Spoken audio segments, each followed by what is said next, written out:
You've got to continue to the best of your ability to vaccinate as many people as possible. So I would want to look and see that perhaps that corticosteroids are being utilized very liberally in India. The infection rate is starting to dramatically come down now. If we get the world vaccinated, everything will be okay.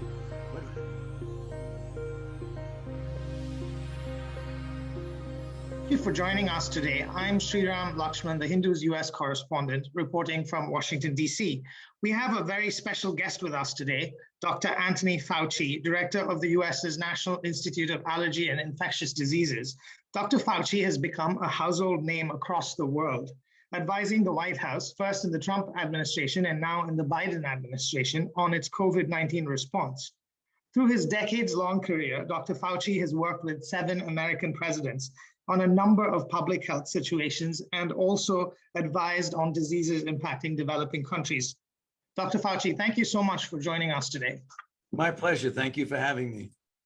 So, as you're aware, India is facing a devastating second wave of the COVID-19 pandemic. We're at just under 260,000 cases per day, and there have been over 26 million cases so far. It looks like we're just possibly past the peak in terms of infections. When do you expect the current wave to subside in India? You know, that's going to depend on a number of things. First of all, I know India, unfortunately, has not had the opportunity to vaccinate as many people as we would like to see. Something like 3% of the population is fully vaccinated, and somewhere a little bit more than 10% have received 1 dose. So you've got to continue to the best of your ability to vaccinate as many people as possible. Until more people get vaccinated, one needs to be concerned about making sure people wear masks, particularly in indoor settings when the ventilation is not as good as you would expect it to be outdoors.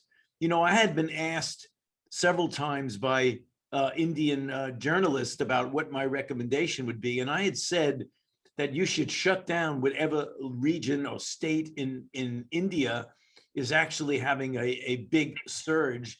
You don't need to shut down for an extended period of time. You could shut down just enough to break the transmission cycle, which you can do.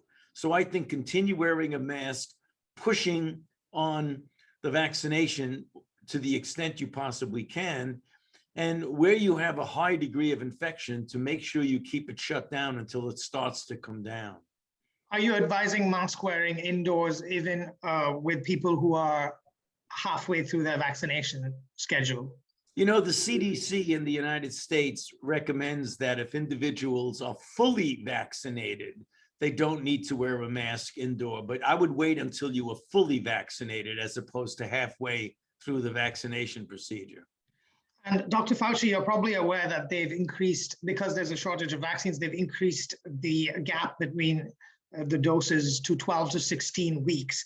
And is it advisable to, is it okay to increase this even further? Do we have data on that? No, we don't. See, that's the point. We don't have definitive data. We have learned that if you extend it by several weeks, it doesn't seem to be harmful. In fact, in some cases, they get really good responses. But if you keep pushing it out further and further, we don't have any data, any scientific data to indicate that that's okay. And in terms of the actual vaccines in use, and you went over some of this for a US audience earlier this week, how efficacious are the vaccines against the strains that are emerging in India, specifically the Covishield AstraZeneca vaccine and the Bharat Biotech vaccine, but as well as the other mRNA vaccines that are making their way to India, and the Johnson & Johnson vaccine as well? Yeah, the ones that have been looked at the most carefully have been the mRNA vaccines, in the sense of looking at the antibodies that are induced by the vaccine and then matching them to see if they neutralize the B117, which is, quite prevalent in New Delhi, the 617 in Maharashtra, but the 117 in New Delhi.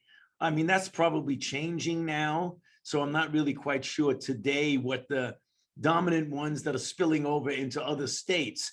Sure. But 117 seems to be very well handled by the vaccines, certainly by the mRNA vaccines. When we did studies and others did studies on looking at the antibodies that are induced by the standard vaccines against the 617, the Indian variant, we find that it diminishes by a few fold the efficacy, but not so much that you would expect that it would be a major problem of loss of activity. So even though it diminishes it somewhat, we have more data with mRNA and with J&J, not so much with the other vaccines, but you might expect that those vaccines would likely be somewhat similar to the others. Okay, there's another evolving situation in India. You might have heard about this. There is a mucormycosis situation developing, especially amongst people who have diabetes and so forth. Are there any insights you can share with us from your experience in the US or other countries? We have not seen that. That is usually seen, as you said correctly, not only with diabetes, but for people who are on high dose corticosteroids. So I would want to look and see that perhaps that corticosteroids are being utilized very liberally in India for people with advanced disease. And if you have a combination of diabetes and on an immunosuppressive drug or an anti-inflammatory drug like glucocorticoids, I know from my experience as an infectious disease person, completely unrelated to COVID-19, but in other circumstances, that mucormycosis is almost always a complication of people who are immunosuppressed or whose immune system is not functioning well. You can see that in diabetes, particularly uncontrolled diabetes, but you could also see it in people who are on immunosuppressive drugs. Okay, and there's been talk of a third wave in India down the road. Is it inevitable that there will be a third wave of significance? And apart from vaccinations, what is the most important thing India can do between now and any third wave that might hit it? Well, you are still very much in the middle of your second wave. So before you start worrying about a third wave, I think you should try and get the second wave under control. I mean, you always worry about what's going to happen in the future. The real solution to this really is vaccination. We know that from experience with other diseases, and we see it with experience in countries like the United States. You've seen we now have 60% of our population of adults have received at least one dose, and 40% or so of adults have been fully vaccinated. And the infection rate is starting to dramatically come down now. It was at 60,000 a day, then 50, then 40. And now for the first time, several days in a row, it's been less than 30,000 a day. Hopefully it'll continue to come down. That's what India really needs to do. One way or the other, they've got to get more people vaccinated. That is going to be the solution. That will prevent a third wave. It will blunt the second wave, and it will prevent a third wave. So whatever India needs to do to get vaccines into the arms of their people, that's what they need to do. Should the priority be getting dose 1 to more people rather than dose 2 to those who've already had dose 1? Well, if you have enough vaccine, you want to do both 1 and 2, because we know that the second dose makes you much more protected than the first dose. But sometimes you have to modify and change your protocol because you don't have enough doses. So at least for now, it might make sense to give more 1 doses than 2. So Dr. Fauci, eventually pandemic settles down, right? How far are we away from that? When can we expect this pandemic to end, or when can we consider it ended? I don't think we have in our crystal ball the capability to tell you that. I mean, you've seen now, we've been going through this for a year and 4 months, or a year and 5 months globally. And every time people think it's over, it isn't over. I can remember when India went through their first wave, they said, okay, we're done, we're in good shape, no problem. Obviously, it didn't turn out that way. The same way with other countries that seem to have been doing really, really well. Taiwan was thought to have done well. Now they're having a problem. Some of the other countries that everyone thought was doing well are having problems. This is a very, very dangerous virus. So you've got to do whatever you can to continue to contain it. It would be folly for me to predict now when everything is going to be okay. I can tell you one thing for sure. If we get the world vaccinated, everything will be okay. But we're not there yet. We've got to get a lot more vaccines to people, not only in India, but in many other countries, in South America, in South Africa, in Southern African countries. That's the issue.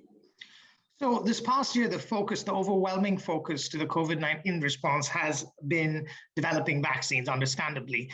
And of course, we've also heard about therapeutics, and there are some that are in use currently. Is the focus now going to shift towards therapeutics? Where do we stand on that? I don't think it's going to shift. I think it's going to intensify with therapeutics, because we really do need good therapeutics, particularly direct antiviral drugs that, when given very early in the course of symptomatic infection, will prevent someone from the necessity of getting hospitalized. So we have drugs now that you can give to people with advanced COVID-19. We don't have very many drugs. We have monoclonal antibodies, but they require intravenous injection. So logistically, it's more difficult to give. What you really need is an orally administered drug that you can give as soon as you start to get symptoms to prevent you from progression. That's what we're putting a considerable amount of effort on right now to do that.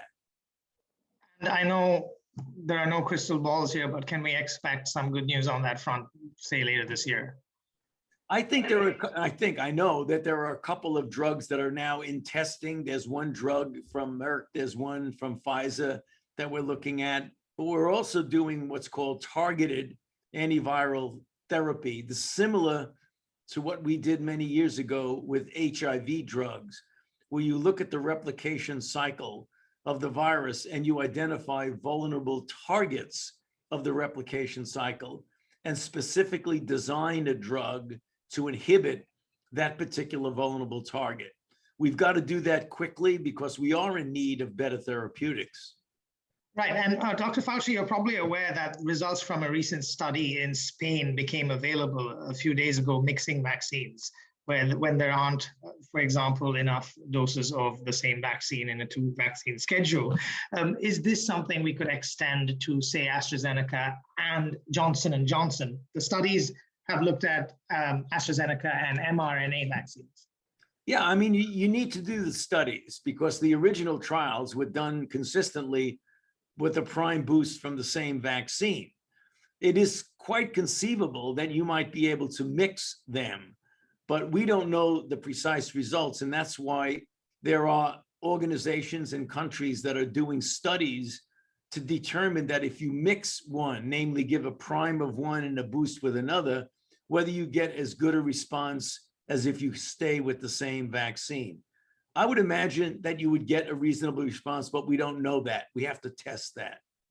Finally, Dr. Fauci, what is the most important message that you have for the government in India and the people? Well, the most important message, as I've said over and over, do whatever you can to upgrade and keep getting people vaccinated. You've got to continue to push very hard to get as many people vaccinated as you possibly can. Dr. Fauci, thank you so much for your time. Thank you for your service, and thank you for sharing your insights with us today. My pleasure. Good to be with you. Thank you for having me. Thank you. Thank you so much. Right.